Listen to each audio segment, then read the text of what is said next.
नमस्कार। आज एक न्यू टॉपिक्स जो टॉपिक आज बहुत ट्रेंडिंग चली स्टॉक मार्केट रे केमिति में बेसी कोर्स शिखिबा।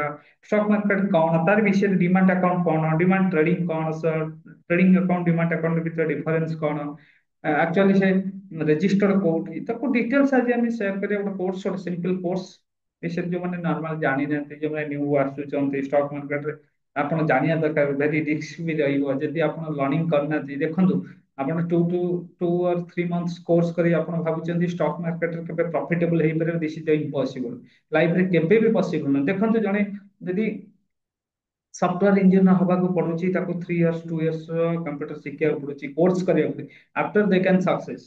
ହଠାତ୍ ବି ସେ ଯାଇକିନା ଗୋଟେ ଭଲ ସାଲାରୀ ପ୍ୟାକେଜରେ କାମ କରିପାରେ। ଜଣେ ଡକ୍ଟର ହବାକୁ 4 years ଲାଗୁଛି ଗୋଟେ ଇଞ୍ଜିନିୟର ହବାକୁ 4 years ଲାଗୁଛି ସେରକମ ଷ୍ଟକ୍ ମାର୍କେଟରେ ଦେଖନ୍ତୁ ଆପଣ ଗୋଟେ ରାତାରାତି କିମ୍ବା ଗୋଟେ 3 to 2 months ର କୋର୍ସ କରି ଆପଣ ଗୋଟେ ଭଲ ଟ୍ରେଡର ହେଇଯିବ ଦିସ୍ ଇଜ ଇମ୍ପସିବଲ ହେଇପାରିବେ ନାହିଁ।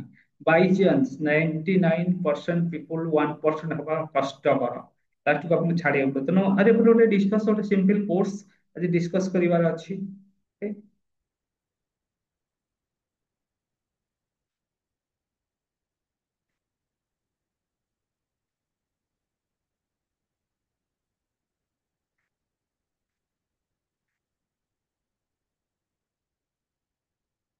ଫାଷ୍ଟ ଆସୁଛି ଆମେ ଡିସ୍କସ୍ କରିବା ଯୋଉମାନେ ପୁରା ନ୍ୟୁ ଲର୍ଣ୍ଣିଂ କରୁଛନ୍ତି ନ୍ୟୁ ଆସୁଛନ୍ତି ଷ୍ଟକ୍ ମାର୍କେଟକୁ ଜାଣନ୍ତୁ କାହିଁକିନା ଅନଲାଇନ ଯେହେତୁ ବହୁତ କିଛି କମ୍ପାନୀର ଆଡ୍ ଆସୁଛି ବହୁତ କିଛି ବ୍ରୋକର ସେମାନଙ୍କର ୟୁଟ୍ୟୁବରେ ଆଡ୍ କରୁଛନ୍ତି ସ୍ପନ୍ସରସିପ ଆଡ୍ କରୁଛନ୍ତି ତା ଦ୍ୱାରା କଣ ଲୋକ ଆକାଉଣ୍ଟ ଖୋଲି ଦଉଛନ୍ତି ଷ୍ଟକ୍ ମାର୍କେଟରେ ଟ୍ରେଡିଂ ଆରମ୍ଭ କରିଦଉଛନ୍ତି ଡାଇରେକ୍ଟ ଇଣ୍ଟ୍ରାଡେ ଆରମ୍ଭ କରୁଛନ୍ତି ଆ ଦ୍ୱାରା ବହୁତ ପ୍ରୋବ୍ଲେମ ବି ଫେସ୍ କରୁଛନ୍ତି। ଆଜି ଆମେ ଡିସ୍କସ୍ କରିବା ପୁରା ଜିରୋ ଠୁ ଷ୍ଟାର୍ଟ କରିବା କ୍ଲାସ୍ ଷ୍ଟକ୍ ମାର୍କେଟର। What is the stock market କଣ? stock market ମେନ୍ ହଉଛି ସେଠି କିଏ ବଜାର ମାର୍କେଟ କିଏ ଏକ ବଜାର ଯେଉଁଠାରେ କମ୍ପାନୀ ମାନେ ସେୟାର କିଣନ୍ତି ଓ ବିକନ୍ତି। କେତେକ କମ୍ପାନୀ ନିଜର ସେୟାର ପବ୍ଲିକ କୁ ଦେଇଥାନ୍ତି ସେଇ ସେୟାର କୁ ଇନଭେଷ୍ଟ କିମ୍ବା ଟ୍ରେଡିଂ କରିପାରିବେ। ସିମ୍ପଲରେ ବୁଝନ୍ତୁ କମ୍ପାନୀ ମାନେ ତାଙ୍କର ସେୟାର କୁ ବିକନ୍ତି ଏବଂ ପବ୍ଲିକ କୁ ଦେଇଥାନ୍ତି ଯାହାକୁ ଆମେ ଟ୍ରେଡିଂ କରିପାରିବା। ସହଜ ଭାଷାରେ କହିଲେ ସେୟାର ବଜାର equal to stock market. Okay. Second things आसी कौन एनएससी बीएससी एमसीएक्स रे तफा। एनएससी कौन नेशनल स्टॉक एक्सचेंज भारत सबुठ बड़ एक्सचेंज प्रधान हूँ भितर मुख्य हूँ इंडेक्स निफ्टी 50 जाको कहते हैं निफ्टी 50 अधिकांश ट्रेडिंग एनएससी रे होता है अधिकांश ट्रेडिंग एनएससी रे होता है निफ्टी 50 कौन India top 50 company are listed in Nifty Bharat सबुठ बड़ एक्सचेंज हूँ एनएससी। तापर आସୁଛି कौन बॉम्बे स्टॉक एक्सचेंज एशिया सबुठारु पुराना एक्सचेंज 1875 रे स्टार्ट हेइथला एशिया महादेश सबुठारु पुराना एक्सचेंज प्रधान कौन सेंसेक्स 30 कंपनी सेंसेक्स 30 कंपनी की इंडिया टॉप 30 कंपनी की नहीं कि ना सेंसेक्स गठित होची जो माने सेंसेक्स निफ्टी जो माने एटा होची मानुअली जो माने मु न्यू जो न्यू कमर आछंती जो माने स्टॉक मार्केट विषय जानि नांती किछि तांकर विषय कोर्स जो माने जानि चंती तांका पई तो नो जो माने जानि चंती केबे इटा हे तापर आला मल्टी कमोडिटी एक्सचेंज एमसीएक्स एठारे कोन कमोडिटी ट्रेडिंग हेइथाय कमोडिटी ट्रेडिंग कमोडिटी रे कोन कोन कैटेगरी थाय gold silver crude oil copper natural gas भली कमोडिटी किनिबा बिकिबा हेइथाय ताहले आमे जानिले स्टॉक एक्सचेंज तीनटा एक्सचेंज अछि इंडिया रे NSC national stock exchange and BSC Bombay stock exchange जो गुडे की कंपनी रो शेयर और इक्विटी ट्रेडिंग करता कमोडिटी पई एमसीएक्स कमोडिटी ट्रेडिंग पई एमसीएक्स ही काम करूछि। तापर आसीबा आमे चिंता करिबो हटे डिमांड और ट्रेडिंग अकाउंट कोन डिमांड अकाउंट फुल फॉर्म कोन डीमैटेरियलाइज्ड अकाउंट यही डिजिटल लकर भरी काम करे जेउ अकाउंट रे आपनकर शेयर इलेक्ट्रॉनिक फॉर्म रे स्टोर ही थाए। ट्रेडिंग अकाउंट कोन यह बाय और सेल ऑर्डर प्लेस करबा पई यूज करा जाय था trading account. Trading account connect हेता बैंक अकाउंट सहित पैसा पई और डिमाट अकाउंट शेयर रखिबा पई हेता क्लियर होंतो। डिमाट अकाउंट कोन फुल फॉर्म होची डीमैटेरियलाइज्ड अकाउंट यह डिजिटल लकर भली काम करे डिजिटल लकर भली ଯେଉଁଠାରେ ଆପଣଙ୍କ ସେୟାର ଇଲେକ୍ଟ୍ରୋନିକ ଫର୍ମ ରେ ଷ୍ଟୋର ହେଇଥାଏ। ट्रेडिंग अकाउंट कन यह buy and sell order place करने यूज होता है। ट्रेडिंग अकाउंट कनेक्ट होता है बैंक अकाउंट और पैसा पाई आउ डिमांड अकाउंट कनेक्ट होता है शेयर किनिबा आउ रखिबा पाई। एग्जांपल रिलायंस एग्जांपल माने करंतु आपण रिलायंस रा शेयर किनिले पैसा बैंक फास्ट बैंक रे पैसा थबो ताको ट्रेडिंग अकाउंट नेबे शेयर डिमांड अकाउंट रे स्टोर हे जिवो। शेयर बिचले share account demand account share जेतो डिमांड रहबो ट्रेडिंग अकाउंट पैसा बैंक ट्रेडिंग अकाउंट को आसीबो शेयर बिकी सारा पर ट्रेडिंग अकाउंट आसीबो ट्रेडिंग अकाउंट पैसा बैंक अकाउंट को आसीबो। ए गोटे बहुत भलो प्रोसेस लीगली प्रोसेस जो थे किसी फ्रॉड चांस नहीं कहना ये सब संस्था को सेबी रेगुलेशन द्वारा चलुची संस्था जितक संस्था चलुचंती ओके। ट्रेडिंग टाइप्स आज आम जानिबा ट्रेडिंग रे केते प्रकार ट्रेडिंग अच्छी केते टाइप रो ट्रेडिंग अच्छी। फास्ट होची delivery trading fast number 1 delivery trading. Delivery trading रे आपण जेतेबेले शेयर किनती से शेयर गुडी को डिमांड अकाउंट भीतर सुरक्षित भाव में रही थाए। आपण एहाकू एक दिन एक मास किंबा केतक वर्ष पई शेयर रखि परिबे। यह दीर्घकालीन निवेश वा लॉन्ग टर्म इन्वेस्टमेंट कहा जाए। कौन second things intraday trading. Intraday trading रे शेयर को सेई दिन किनिबा सेई दिन बिकिबा को हमको पड़ी थाए। जो 9टा 15 किनिबा 3टा 30 भितर ताकू बिकिबा को पड़े। आपण शेयर को परवर्ती दिन पर्यंत रखि परिबे नाही। यही प्रकार ट्रेडिंग छोट समय सेम डे रे लाभ कमाया करा जाता है। बहुत लोग आजिकल इंट्राडे ट्रेडिंग भी करूछंती। याकू बहुत जाउजी ए आपण जानନ୍ତୁ सिंपल विषय ट्रेडिंग रो कोर्स कोन आउ डिटेल्स हमें जानिबा आज ये सिंपल कथा। तापर आउची फ्यूचर ऑप्शन। फ्यूचर और भविष्य शेयर किनिबा बिचिया पई करा जायबा कॉन्ट्रैक्ट को फ्यूचर कॉन्ट्रैक्ट। एक निर्दिष्ट तारीख शेयर कम्युनिटी किनिबा बा बिकिबार चुक्ति हेते ताको हमें फ्यूचर ट्रेडिंग बा फ्यूचर कॉन्ट्रैक्ट कहा जाए। ऑप्शन कॉन्ट्रैक्ट शेयर किनिबा और बिकिबा को किन बाध्यता न थाए जोटारे हमें ऑप्शन कॉन्ट्रैक्ट कहा जाए किनिया को बाध्य न थाए किनि पारंते न किनि पारंते केतल बिकिबे सेटा आपन को माइंड्स। एफानर प्रॉफिट चांस बेसी फ्यूचर फ्यूचर और ऑप्शन में प्रॉफिट चांस बेसी किंतु रिस्क मध्य बेसी। जदि आपण मार्केट रे लैक ऑफ नॉलेज जदि आपण पाखरे नॉलेज नाही जदि एक्सपीरियंस नाही ताले आपण निश्चित भाव में फ्यूचर एंड ऑप्शन ट्रेडिंग रे लॉस करिवार 99% र चांस आसी कहना आपण पाखरे लैक ऑफ नॉलेज। ट्रेडिंग रे साधारणतः लोकंकर लालच बा लोभ अधिक हेले लॉस करिवार चांस आसी। এইটা দেখুন কোনসি ইনস্টিটিউশন অর্গানাইজেশন আপনার সাইকোলজি को ट्रेंड करि परिबो नाही बा साइकोलॉजी को कंट्रोल करि परिबो। जेते बड़ ऑर्गेनाइजेशन हो जेते बड़ इंस्टीट्यूशन हो जदि पाठ पढुचंती 99% ग्यारंटेड आपनकर साइकोलॉजी की से माने समाधान करि परिबे बा स्टेबल करि परिबे। ट्रेडिंग रे साइकोलॉजी इज वेरी इंपोर्टेंट। हम आगु जी बात करछ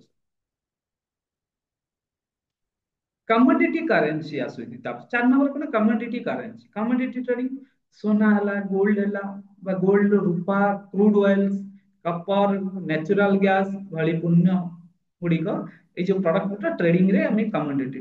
तापर आसे करेंसी ट्रेडिंग विभिन्न देश को टंका जेपरि कि डॉलर यूरो पाउंड्स जीबीपी जेपीआई माध्यम रे विक्रय कराय हेते।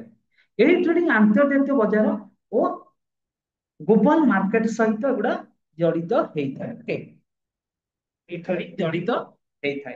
Basic terms of trading basic terms trading रो बेसिक टर्म कॉन्स लॉट साइज जानिबा दरकार मार्जिन जानिबा दरकार ब्रोकरेज जानिबा दरकार stop loss target lot size को निहाती जानिबा दरकार। लॉट साइज कौन फ्यूचर और ऑप्शन में किंबा कमोडिटी ट्रेडिंग रे शेयर को कॉन्ट्रैक्ट किनिबा मिनिमम क्वांटिटी को लॉट साइज।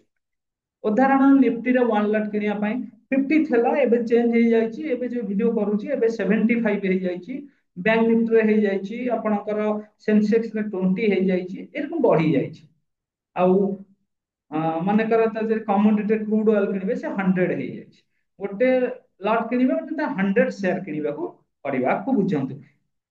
फ्यूचर और कमोडिटी रे शेयर कंट्राक्ट किनिबार मिनिमम क्वांटिटी को लॉट साइज पर मिनिमम 100टा लॉट आपण क्रूड ऑयल ले किनिबे। जदि निफ्टी रे किनुचंती 75 लॉट्स माने शेयर किनिबे 75 share equal to 1 lots. Margin को मार्केट रे ट्रेडिंग करिया पे ब्रोकर कंपनी को मिनिमम पैसा देई बा दरकार ताकू मार्जिन कुहा जाय। या लिवरेज रे हेल्प करे आपन को मार्जिन ताकू बुझिया दरकार। यदि न बुझिबे आपन प्रॉब्लम रे फसिबे। ब्रोकर कंपनी लाइक एलआईसी ब्लू है जीरोधा है एंजल वन है धन अपस्टॉक 5 पैसा ग्रो विभिन्न ट्रेड पर कमिशन नेउथांती से ताकू ब्रोकरेज कुआ जाए। आमे गोटे प्लेटफॉर्म पाइबा जोटा आगुरु बहुत पूर्वरु आमे ऑनलाइन ने थले ऑफलाइन थला जोटा बॉम्बे स्टॉक एक्सचेंज किबा कोन स्टॉक एक्सचेंज रे आमे पेपर द्वारा किनु थले आमे से बॉन्ड पाउथले किंबा कागज पाउथले ताको हम बिकि देथु। एबे ऑनलाइन जेते सुविधा आसी गला ये बेसिकली स्टॉक मार्केट डिमांड है आफ्टर कोरोना 2020 पर जिते लोकंकर बहुत लोक भाविले गोटे सिंपल ओवर इनकम करवा तेणु स्टॉक मार्केट बहुत लोग एंट्री कले जेहेतु बहुत फैसिलिटी मोबाइल नेट फैसिलिटी और स्टॉक मार्केट ऑनलाइन किना बिका लोक आ भर को पशिले टाइम बहुत जोर stop loss share price against जीवा समय लॉस को कंट्रोल करबा पई स्टॉप लॉस ऑर्डर प्लेस करा मने करंतु उदाहरण स्वरूप आप 100 टका रे किनी चंती स्टॉप लॉस होचे 95 जेतेबेले आपन शेयर प्राइस टा 95 के आसीबो से ऑटोमेटिक सेल हे निश्चित स्टॉप लॉस मार्केट रे stop loss is very important यदि स्टॉप लॉस न दोचन आपन कैपिटल शून्य तेणु जेकोसी ट्रेडिंग नौ ट्रेड नवा चाहूँ जानिया दरकार टार्गेट कौन प्रॉफिट निर्धारित प्राइस जहाँ आप सेल करेंगे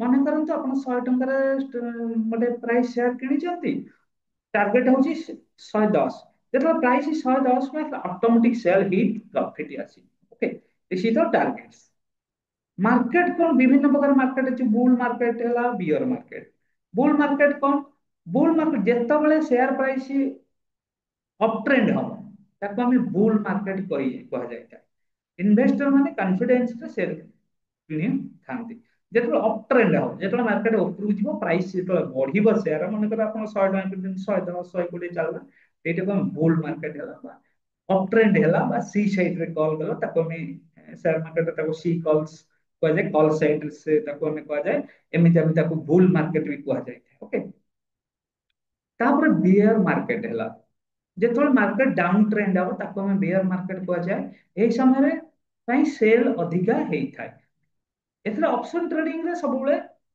दीटा मार्केट को चूज कर परिबे बियर मार्केट और बुल मार्केट को से काम करि परिबे कैंडल चार्ट्स आउ कोन सिकिबा मार्केट रे आवश्यक अछि candle chart support resistance trading रे सबुठर पॉपुलर चार्ट जहा ग्रीन कैंडल प्राइस उठिला रेड कैंडल प्राइस कमिला देखा जाय थाए यह price open high low close सब देखाई थे ओके कैंडल स्टिक भी जानिबा दरकार ताको हम कैंडल स्टिक कहूचे ये कैंडल चार्ट कहूचे कैंडल पैटर्न कहूचे विभिन्न प्रकार लैंग्वेज रे यूज करा जाय सपोर्ट कोन शेयर प्राइस जेते बेले नीचे जीव सेते बेले बंद करे पैसा थारो अधिका निम्न ताको सपोर्ट लेवल कहा जाय गोटे शेयर जीरो होबा को जेते बेले ऑप्शन कथा म कहूनी मन करंतु गोटे स्टॉक रे शेयर किनछथि से केबे जीरो होबन तारो शेयर प्राइस सपोर्ट गए सपोर्ट मीन्स मानकर मार्केट रे से वैल्यू से कंपनी नो वैल्यू मानकर 10 रुपीज अछि ता शेयर से सपोर्ट ले मानकर तो सेटा 40 टका रे 45 टका सपोर्ट लेवल पाखा भी आसीला 10 रुपीज की आसीला this is the support level ताको जानिया रेजिस्टेंस कोन मानकर से हाई जाईछि मानकर 40 से सेठी पहुंचा this is the resistance level तेणु प्राइस शेयर जेते बेले ऊपर उठिबो बंद करे पैसा ठारू अधिका उठे आम मनकर 20 टका किनी से प्राइस टा 50 टका 40 टका पळा दिस इज द रेजिस्टेंस को पळाला तेणु सेठी हम सेल करिया को चांस न support equal to price floor resistance equal to price ceilings तेणु शेयर मार्केट देखो जो मैंने कोर्स करूछंती प्रॉपर कोर्स करंतु 3 मंथ्स इज नॉट माने comparability not clear the course time लागिबो 4 years ରୁ 5 years ଲାଗିବ ଆପଣ ମାନେ ଗୋଟେ ଷ୍ଟକ୍ ଟ୍ରେଡର ହବା ପାଇଁ, ଗୋଟେ ଭଲ ଟ୍ରେଡର ହବା ପାଇଁ। ଆପଣ ମାର୍କେଟ କୁ ବୁଝିବା ପାଇଁ ଆପଣଙ୍କୁ 4 ରୁ 5 ବର୍ଷ ଲାଗିବ। ଆପଣ କେବେ ବି 3 ମାସ 4 ମାସ ନହେଲେ ସମସ୍ତେ 3 months 4 months କୋର୍ସ କରି ସମେତ ଏଠି କରୋଡ଼ପତି ହେଇଯାନ୍ତେ, ଡେଲି ଇନକମ୍ ବହୁତ ଭଲ କରନ୍ତେ ଅନଲାଇନ, ଆଉ ଗୋଟେ ଇଣ୍ଡିପେଣ୍ଡେଣ୍ଟ ହେଇପାରନ୍ତେ। ଏ ବହୁତ ରିସ୍କ ଫ୍ୟାକ୍ଟର, ଆକୁ ଯୋଉମାନେ ଜାଣିଛନ୍ତି ବହୁତ ଟାଇମ ବି ଲାଗିବ। ଟାଇମ ସହିତ ଆପଣଙ୍କୁ ପେସେନ୍ସ ରଖିବାକୁ ପଡିବ ମାର୍କେଟରେ। ଆପଣ ମାର୍କେଟ ଯୋଉଦିନ ଜାଣିଯିବେ ଆପଣ ବହୁତ କିଛି ମାର୍କେଟ ଦବ। ଏବଂ ମାର୍କେଟ କୁ ବୁଝି ନାହାନ୍ତି ଜାଣିନାହାନ୍ତି ମାର୍କେଟ କୁ କେବେ ବି ଯାଆନ୍ତୁନି, କାହିଁକି ଗୋଟେ ଫାଇନାନ୍ସିଆଲ ପ୍ରୋବ୍ଲେମରେ ଆପଣ ପଡିପାରନ୍ତି ଆପଣଙ୍କ ଲାଇଫରେ।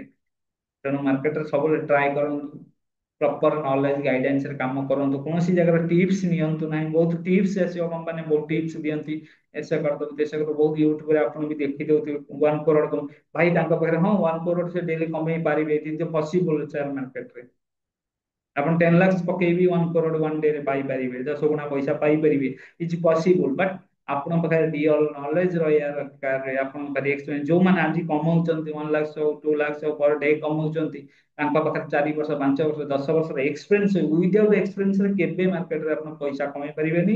ଆପଣ ଯାହା କ୍ୟାପିଟାଲ ଆଣିଥିବେ ଜିରୋ କରିଯିବେ। ତେଣୁ ମୁଁ ମାର୍କେଟରେ ଏକ୍ସପିରିଏନ୍ସ ନବାକୁ ଆପଣ 100% ଜରୁରୀ। କାହା କଥାରେ ପଡି ଆପଣ ନ ଜାଣି କେବେ ବି ଇନଭେଷ୍ଟ କରନ୍ତୁନି, କାହିଁକି ଭେରି ରିସ୍କ ମାର୍କେଟ। ସେୟାର ମାର୍କେଟରେ ବହୁତ ରିସ୍କ ଥାଏ ବି। ଆଉ ଭାବନ୍ତୁନି ଏଠି ବହୁତ ସୋଜାରେ ବହୁତ କମ ସମୟରେ ଆମେ ପଇସା ଇନକମ କରିବା, ଦିସ୍ ଇଜ ଦ ଇମ୍ପସିବୁଲ। କେବେ ବି ହେଇପାରିବନି। ଏବେ ହେଇପାରୁଛି ଡ୍ୟୁ ଟୁ ଏବେ ବହୁତ ଆର୍ଟିଫିସିଆଲ ଇଣ୍ଟେଲିଜେନ୍ସ ଆସିଗଲାଣି, ଏଆଇ ଟ୍ରେଡ କରୁଛନ୍ତି ଯୋଉମାନେ କି ଆଗରୁ ଏଆଇ ଟ୍ରେଡ ଟା ଯୋଉଟା ଫରେନରେ ୟୁଜ ହଉଥିଲା, ସେଇ ଏଆଇ ଟ୍ରେଡ କରିବା ଦ୍ୱାରା ଆଜି ମାର୍କେଟରେ କିଛି ନୂଆ ପରିବର୍ତ୍ତନ ଆସିଛି ଷ୍ଟକ ମାର୍କେଟରେ। କିଛି କିଛି ଯୋଉମାନେ ପ୍ରଫିଟ କମେଇ ପାରୁଛନ୍ତି ବା ହେଲ୍ପ ଅଫ ଆର୍ଟିଫିସିଆଲ ଇଣ୍ଟେଲିଜେନ୍ସ ବା ଯାହାକୁ ଆଲଗୋରିଦମ ଟ୍ରେଡିଂ କହୁଛନ୍ତି, which is develop ହଉଛି ଯୋଉ ପାଇଥନ ଲାଙ୍ଗୁଏଜ ର ଡେଭଲପମେଣ୍ଟ ହଉଛି, ମନେକର ସେ ଡେଭଲପ ହଉଛି, ଆପଣ କିଛି ଷ୍ଟକ ମାର୍କେଟ ଜାଣିନାହାନ୍ତି, ସେ ଡେଭଲପମେଣ୍ଟ କରି ସାରିଲା ପରେ ଆପଣଙ୍କ ଆକାଉଣ୍ଟକୁ ଲିଙ୍କ କରାଯାଉଛି। ତାକୁ ବି ଦେଖିବାର ଅଛି ଜେନୁଇନ ଷ୍ଟ୍ରାଟେଜି ଜେନୁଇନ ଅଛି କି ନାହିଁ, ତାର ଲସ୍ ଆଉ ଆଲଗୋ ସେ ବି ଗାଇଡଲାଇନ ଅନୁସାରେ ସେ ଆଲଗୋରିଦମ ରନ୍ କରୁଛି କି ନାହିଁ, ତାକୁ ଜାଣିବାର ଅଛି। ତାପରେ ତାକୁ ଇନଭେଷ୍ଟ କରନ୍ତୁ। ଦେଖନ୍ତୁ ଆଜିକାଲି ବହୁତ ଫ୍ରଡ ହଉଛି, ତେଣୁ ପ୍ରପର କୋର୍ସ ନିଅନ୍ତୁ, ପ୍ରପର ନଲେଜ ନିଅନ୍ତୁ। ଯେକୌଣସି ଇନଷ୍ଟିଟ୍ୟୁସନ ନିଅନ୍ତୁ, ଯେକୌଣସି ଭଲ ଇନଷ୍ଟିଟ୍ୟୁଟ ଆପଣ ଚୁଜ୍ କରନ୍ତୁ, ତା କୋର୍ସ କରନ୍ତୁ, ତାପରେ ଆପଣ ମାର୍କେଟରେ ଏଣ୍ଟ୍ରି କରନ୍ତୁ। ନହେଲେ ଆପଣଙ୍କ ଲାଇଫରେ ବହୁତ କିଛି ହଇରାଣ ହେବେ। ଆଉ ମାର୍କେଟରେ ଆପଣଙ୍କୁ ବହୁତ ସଂଘର୍ଷ କରିବାକୁ ପଡିବ। ଆଫ୍ଟର ସଂଘର୍ଷ ପରେ ସଫଳତା ନିଶ୍ଚିତ ଆପଣଙ୍କ ଲାଇଫରେ ଆସିବ। ଏଠି ବହୁତ କିଛି ପସିବୁଲ ହେଇପାରେ, କିନ୍ତୁ ଆପଣ ଯଦି ନ ଶିଖିବେ, ତାକୁ ଯଦି ନ ଜାଣିବେ, କିଛି ବି ପସିବୁଲ ହବନି। ଆଉ ଏଠି ପେସେନ୍ସ ଦରକାର। ଏଠି 3 ମାସ 4 ମାସରେ ଆପଣ ଭାବିବେ ସକ୍ସେସ ହେଇଯିବି, କରୋଡପତି ହେଇଯିବି, ଡ୍ରିମ୍ ଦେଖିବେ। ଗୋଟେ ଦିନ ଯଦି ଆପଣ ଦେଖିବେ ଲକ୍ଷରେ 50,000 କି 40,000 ପ୍ରଫିଟ କରିଦେଇଛନ୍ତି, ଆପଣ ଡ୍ରିମ୍ ଦେଖିବେ। ସେ ଡ୍ରିମ୍ କି ଛାଡନ୍ତୁ, ରିଏଲିଟି ଆସିବା ଦରକାର ଲାଇଫରେ ମାର୍କେଟ ମଧ୍ୟରେ। ଯୋଉମାନେ ଇନକମ, କାହିଁକିନା ଇନକମ ସୋର୍ସ ବହୁତ ଯେହେତୁ କମି ଯାଇଛି, ବହୁତ ଆଜିକା ପ୍ରୋବ୍ଲେମରେ ଲୋକ ବହୁତ ଡେଫିସିଟରେ ରହୁଛନ୍ତି, ସେମାନେ ଗୋଟେ shortcut we stock market crypto currency ବିଭିନ୍ନ କୁ ଭାବି ଦେଇକିନା ଇନଭେଷ୍ଟମେଣ୍ଟ କୁ ଆସି ଯାଉଛନ୍ତି। ଦିସ୍ ଇଜ ଦ ରିସ୍କ ଭାଇ, ବହୁତ ରିସ୍କ। ଆ ଭିତରେ ରିସ୍କ ଅଛି। ତେଣୁ ପ୍ରପର ନଲେଜ ନିଅନ୍ତୁ, ପ୍ରପର ନଲେଜ ସହିତ କାମ କରେ। ଏଠି 1% କମେଇବେନି, ଆପଣ କ୍ୟାପିଟାଲ ଜିରୋ ହେଇଯିବ। ତେଣୁ ଆପଣ ଆ ଦେହରେ ପ୍ରପର ନଲେଜ ନିଅନ୍ତୁ। ଯଦି ଯୋଉମାନେ ଜାଣିନାହାନ୍ତି, ପ୍ରପର ନଲେଜ ନେଇକିନା କାମ କରନ୍ତୁ, ଶିଖନ୍ତୁ। ଆଗେ ଶିଖନ୍ତୁ, ଆଗେ ଲର୍ଣ୍ଣିଂ କରନ୍ତୁ, ତାପରେ ଅର୍ଣ୍ଣିଂ କରିବେ।